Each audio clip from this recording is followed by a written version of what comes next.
Before we begin, I just want to say, these posters are hilarious. Hello, my name is Spencer Malcolm, and I just finished watching Child's Play. Written by Tyler Burton Smith, directed by Lars Kelvberg, and starring Aubrey Plaza and Gabriel Bateman as Karen and Andy Barclay. A mother and son who have just moved into a new neighborhood, and to help with her son's transition into this new house, Karen gets Andy a new toy called a buddy doll. Spelled with an I because, of course. That Andy he names Chucky, and the two soon become fast friends. But as Chucky, voiced by Mark Hamill, spends more time with his 13-year-old BFF, he starts to pick up on all of the emotional baggage that comes with being a teenager. And since Chucky's purpose is to make sure Andy is always having a good time, he comes up with a completely logical plan to brutally murder everyone that causes Andy even the slightest bit of grief. This is a remake of the 1988 classic starring Brad Dourif that has since spawned a franchise that is still going to this day, with the most recent entry only having come out about 2 years ago, and with a sci-fi miniseries currently in the works. And it's one of my all-time favorite horror movie series. I'm being completely serious when I say that a movie franchise about a killer doll that's been running for 30 years is one of the best and most consistent and in the entire horror genre. There's only really one entry that I would say is just flat out bad. The rest range from pretty decent to just gobsmackingly incredible. The main reason for that is because every entry has had the same creative voice in screenwriter Don Mancini, who is in no way involved in this remake and has even denounced the very idea of its existence. So because of that, plus the track record of most remakes, particularly in the horror genre, I went into this movie highly skeptical. But to my surprise, it's actually kind of kick-ass. I don't really want to compare it to the original. Well, I, of course, probably will make at least some surface-level comparisons, but I do really want to stress that these are two completely different beasts. The original Child's Play is a supernatural mystery film, where for the first half you're not entirely sure who is committing these murders. But this new film is a science fiction commercial satire. Chucky in this movie isn't a doll possessed by the soul of a serial killer. He's essentially a hybrid between a Teddy Ruxpin and an Alexa. And no, the film never explains why the company made their product look like a deformed Cabbage Patch Kid, but that's kind of just something you have to roll with. Let's talk about the performances. Aubrey Plaza is an interesting choice to play not only a mother, but a young mother with the father absent from the picture. She normally plays really eccentric and deadpan characters, though he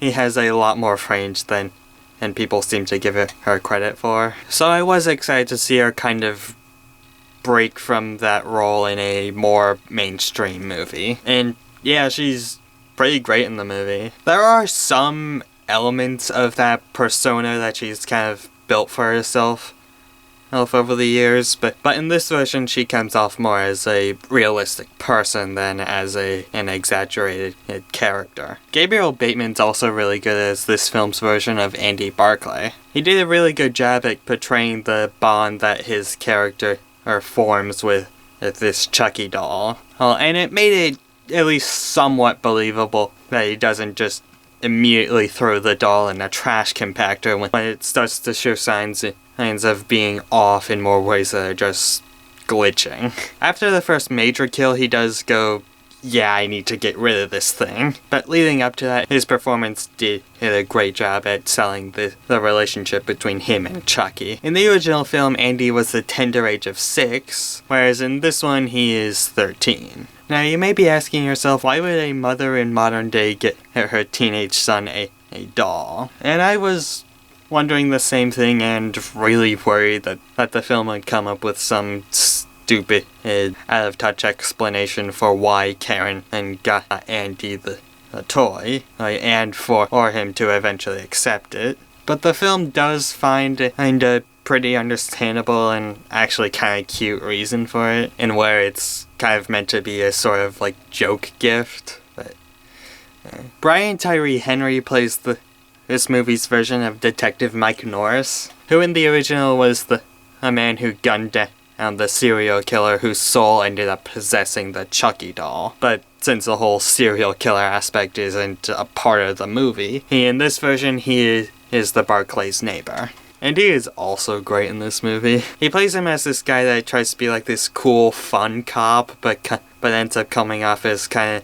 of lame, but in a way that's still like nice and likable, all instead of really uncomfortable.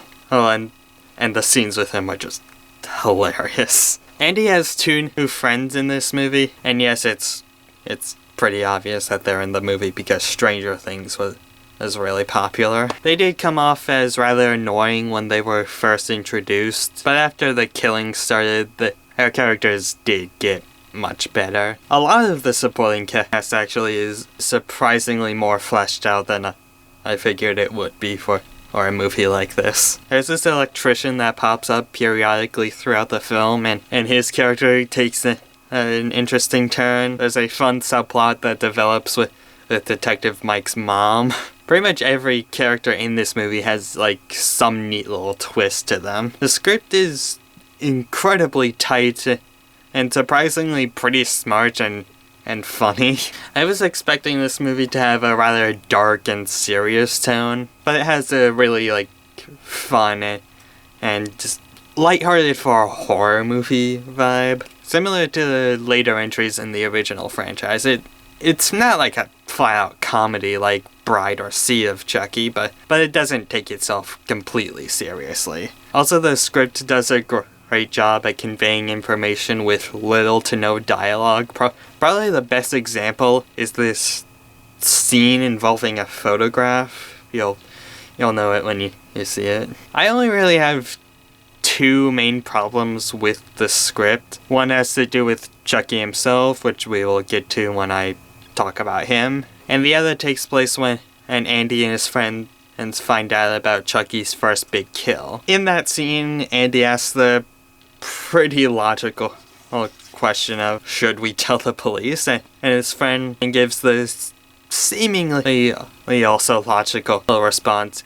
And say what, your doll went psycho killer? And that would be fine if the film didn't already establish that Chucky has a built-in camera. Now, speaking from experience, I can totally understand why a problem like that would be overlooked in the screenwriting phase of production. And it's seemingly very minor. But I could think of like several ways that problem could be easily resolved with just like one line of dialogue. Like just say, hey, it only holds up like an hour of footage and it gets erased in the next hour, or maybe they do try it but the camera glitches out or something. But again, I totally understand them overlooking that problem. Okay, now let's talk about Chucky. Brad Dourif's performance in the original is probably one of the most iconic horror movie performances ever. He has played Chucky in every installment. Even when the series went direct to video, he still gave the role his all, and made a slasher villain like no other.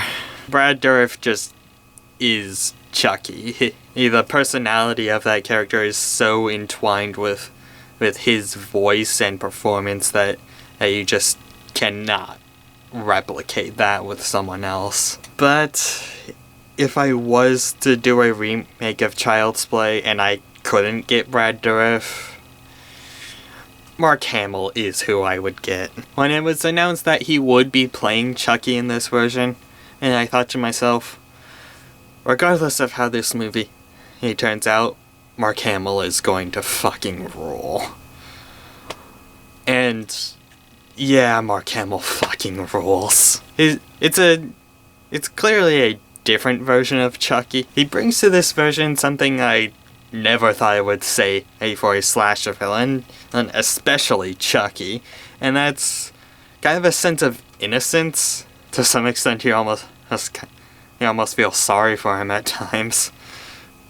He's just a robot. He doesn't know what he's doing is wrong. Now, it's incredibly hard to convincingly play a robot. You don't just have to convey no emotion, in which isn't just talking like this. It's actually like you have to like shut off all, basically, like everything that makes you human. And for cases like this version of Chucky, you have to add on top of that a clearly fake facsimile of human emotion. And Hamill does this with flying colors. He does such a good job at playing this learning machine that seemingly has the facade of self-awareness, but is clearly just a really advanced toy. For most of the movie, it's really convincing. But when the film gets into the third act, it kind of stretches the believability that the stuff Chucky does is the product of a malfunctioning machine as opposed to a clearly sentient and knowingly evil being. Though I chalk that more to the script's kind of going off the rails more than in his performance. And the film was still fun, and at that point it just was kind of losing me in terms of suspension of disbelief. Aside from that, my only real problems with the film are only like individual scenes. They don't really hamper my overall enjoyment of the film. There's like a few annoying false jump scares, and there's in one scene where Andy's like trying to sleep and Chucky is constantly bugging him, and I'm just like, why can't you just like put him in the closet? But that's really about it. Child's Play is a surprisingly really solid remake of the original classic, with an incredible cast at the top of their game, some pretty nifty direction by first-timer Lars Kjellberg, and a script that has a few spotty moments but is otherwise incredible, and I'm going to give it a B+. Oh, and before I forget, Bear McCreary once again delivers an outstanding score. He made a video of him composing the main theme for the film that I highly recommend you check out. It is wild. If you like this video, you can show it by doing the usual like, share, or subscribe, bell notification routine. And it's completely free and it helps me out tremendously. I'm Spencer Malcolm, and if you'll excuse me, I have a date with a 6-year-old boy.